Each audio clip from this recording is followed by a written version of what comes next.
Hi, I'm Derek. In this video, I'm going to be sharing with you some tips and tricks and techniques, ideas to help you with your time management, become more organized, be smoother in your management. This is for construction managers, foremen, project managers, construction coordinators, site supervisors, whatever you want to call it. Someone that manages personnel in and construction projects. If you're an owner of a construction business or contracting business, this will also help you with your management, as well as you can share this video with your managers inside your business to help them become more efficient and manage projects and people more effectively. So let's go.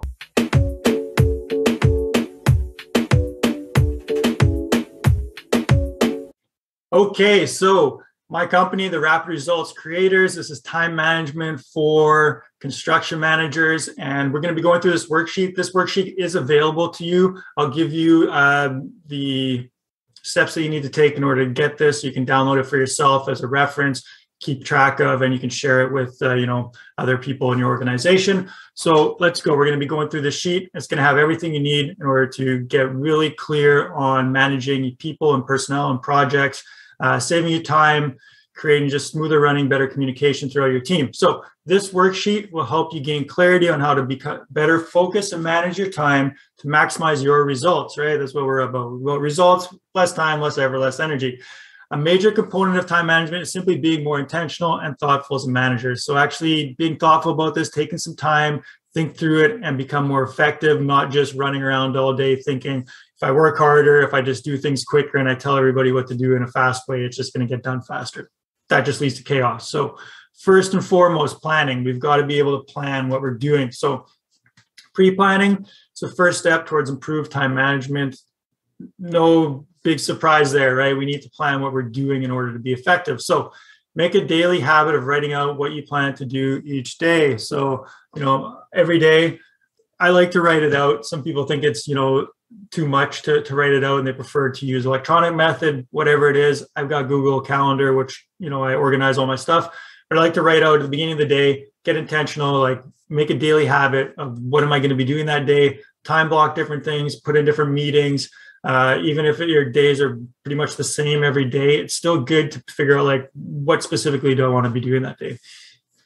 Be intentional with prioritizing what's most important. So 80-20 principle, if you're not familiar with it, the 80-20 principle is that 80% of your results of what gets done is from 20% of your effort or what you're actually doing. So as a manager, the top 20% of what you do, like 20% of your time is going to be contributed to 80% of your success. So figure out what's your 20% most important things that you should be doing and prioritizing. Generally, it's organizing, communication, and planning. So those are big, 80-20 principle activities that need to be prioritized because you are in charge. People are relying on you to be effective, and you need to be able to plan, organize, communicate, and create systems in an effective way. Blocking out time to complete activities and schedule them. So this is another one. It's not just enough to say, oh yeah, I need to do this. I'll do it when I have time. That's never going to come, right? You can't just do things when you have time because your time is going to be full every day. If you're a manager in a construction company, generally things are busy. And if they're not busy, we find things to make things busy. So block out time. Okay, Friday, I'm going to spend an hour organizing this, or Tuesday, I'm going to spend time putting this estimate together, or, communicating with the guys as far as, what we need to improve over the next month. So block out some time for whatever kind of activities you have, hour, 2 hours, turn off your phone if you need to. I mean, if it's super critical to have your phone on, put on silent, try to really hone in your time and just focus on one thing and move the ball forward. And then as a manager, as you rank up in management and in your level as far as like business sense, you're going to be looking at longer and longer time frames. So weekly and monthly planning. Like for myself, when I started, I started as a construction worker. I was mostly concerned with like, what am I doing that day or that hour, right? I'm not really concerned a week or a month from now as far as like work goes. I just show up to work. I work hard and I get my paycheck in 2 weeks. Maybe my longest thought process was like 2 weeks out, right? As I move up into like being a foreman or into being a site coordinator, now you're looking at like weeks and months at a time, right? So as you rank up, you're going to be looking longer and longer timeframes. So business owner or higher level manager is going to be looking at like quarters or 1 year increments. Like, what are we doing this quarter? What's our yearly goals? They're looking at much bigger timeframes as well as the short timeframes because everything stacks up, right? So not to get on and drag it on here, but you want to be looking at what are your big objectives looking forward. So this week, what's your objective? We want to finish framing this house. We want to get drywall up.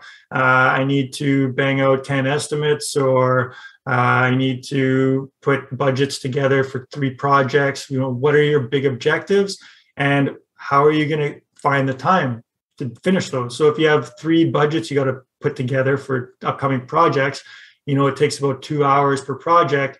Well, that means like Wednesday, Thursday, Friday, you need to budget 2 hours in those days, block it out to get those done, or a whole afternoon just to knock it all out of the park if you can sit down and crank it out that fast. So what date are you going to have them completed by? Another thing. So, you know, always set a deadline or a date, put in time. You got to be specific. If you just have a project and we're just going to go full steam on this project, should be done in a month, told the client we'll be done, ready for Christmas, but you don't have anything set up. You haven't planned it. You don't have like time frames for like, when does the flooring go in? When are we going to be framing the roof? When are shingles going on? Like, if you don't have a set schedule of like when things need to be completed by, good luck. That project's going to be pushed into January, February, maybe, depending on what kind of projects you're doing. So make sure you set dates, what resources and materials we need to accomplish them. So forward thinking, what am I going to need? Am I going to need some permits? Am I going to need to check with the supplier because, Christmas time, the factories usually shut down for whatever, or maybe in spring, everyone's super busy and I'm not going to be able to find subcontractors. Like, what do you need to know, ahead of time, what's going to happen every year? You're going to have dips and lulls and busy booms and busts. So figure things out ahead of time. When will you need these by? So, going along with resources and materials, when are you going to need them in order to stack up so you can get the project done? So that's the planning. Planning's huge. You'll get better at it the more you do, and it takes baby steps. Start with your daily plans or weekly plans. Your higher up management should be helping you with this as well. If you're the owner, you should be implementing these types of systems and communicating this to your employees. Share this video or give them this worksheet or create your own, but make sure that they're using their time effectively, because it's not just their time, it's also your employees' time and the people you're responsible for. Right? If you're a construction manager, now any kind of your people are looking up to you in order to see how you're organized, how much planning you're doing, do you have your shit together? They're going to take cues from you. And if you look like, oh, whatever, we'll just, push hard and hope for the best, they're going to pick up on that and they're not going to be effective as well. So moving on, next step here, staying with me. We're good. All right. So organizing, got to stay organized, right? Chaos is just catastrophe. It's a safety hazard if things are messy. Plus people can't find things, or if, you got papers and spreadsheets and this and that, your truck's full of McDonald's garbage bags or whatever, food wrappers. It's just whatever. It's going to be bad for everyone. So set aside a bit of time at the end of each day to clean up, declutter, and organize. So important. It actually saves you time. It feels like you're maybe taking extra time. I remember running my framing crew, and we would kind of leave things throughout the week and not necessarily clean up, like as far as like sweeping and we'd have cutoffs here and kind of stuff there.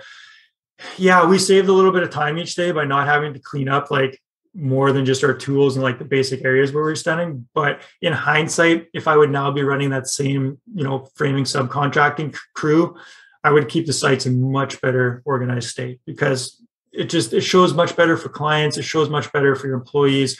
It gives everybody a sense of culture that, we're clean, we're organized, and we pick up, after ourselves. So 10, 20, 30 minutes at the end of the day, just declutter, organize. If you have an office, just get all your stuff, take that 10 minutes at the end of the day, put your pencils, your pens away, put your whatever binders, organize everything.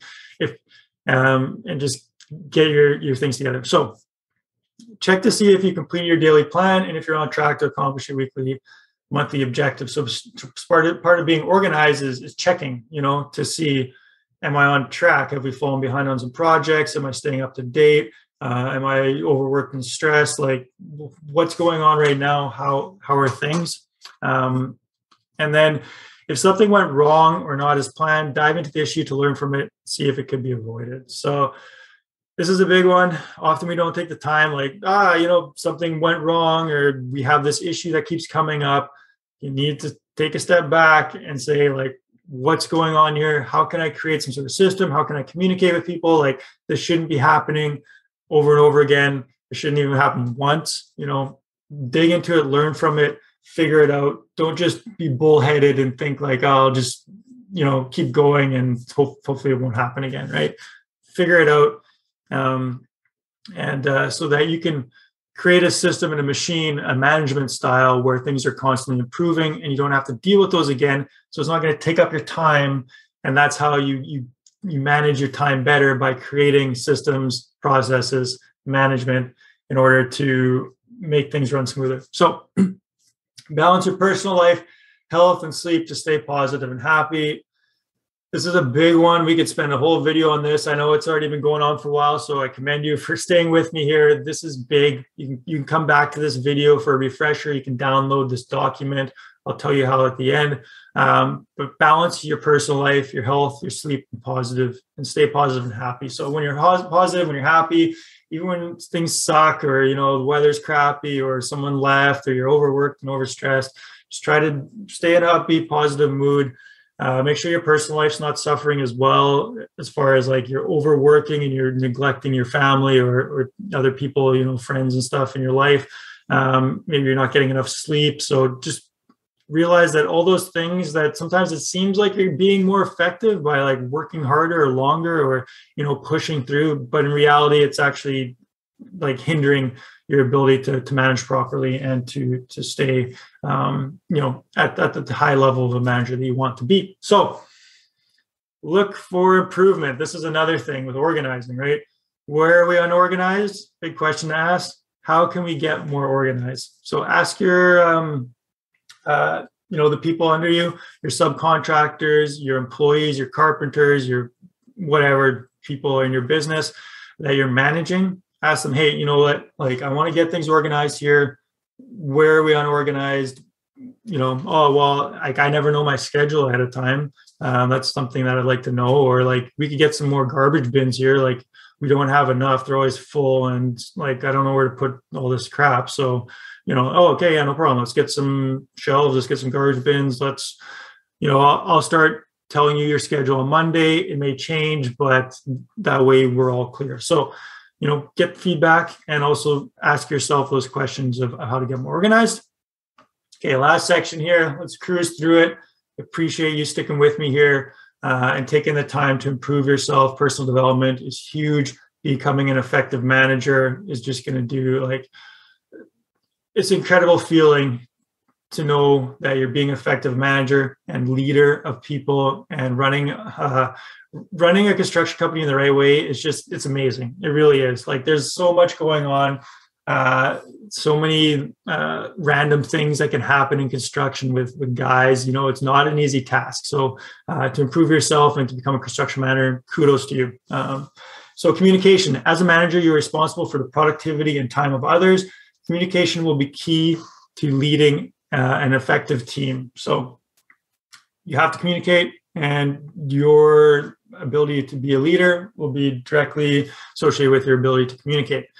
Does your team understand your plan? So it's one thing to plan, but you need to tell people, and do they understand it?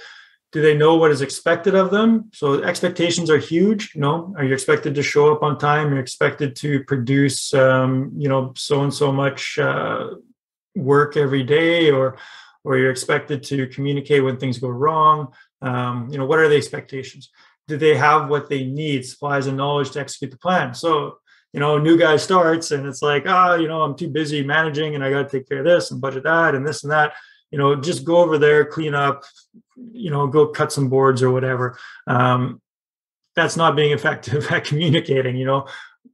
if they don't have the knowledge or skills, it's kind of a waste of time for you and for them. Maybe they need some supplies. Maybe they don't have a saw. Maybe they, they don't have gloves or whatever because they didn't know that they would be cleaning up or whatever. So just double check that, the people that you're managing have the supplies and the knowledge, and be willing to train them and work with them so that they can be as effective as possible.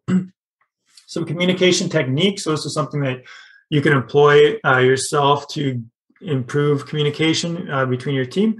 Ask the person to repeat back what they said to be clear that you're on the same page. So this is huge. This could have saved me so much grief if I use this more effectively when I was managing, starting out, running my company.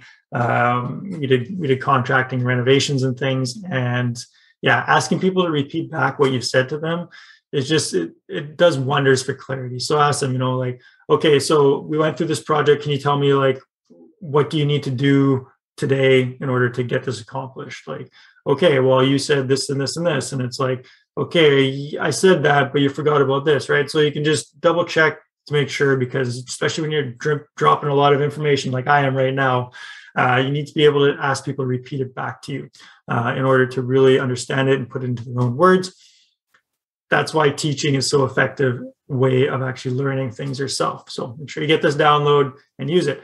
Ask for feedback and suggestion when appropriate. So we've been over that already. Ask for feedback from your higher up managers, owner of the company, whoever's managing you. Ask for their feedback as far as how you're managing and what they've learned, and they're your mentors. They're going to give you advice and help you with all of this, as well as ask the people that you're managing how you can be more effective, what they'd like to see, how things are going, all that kind of stuff. So that in a nutshell is how you can get better time management.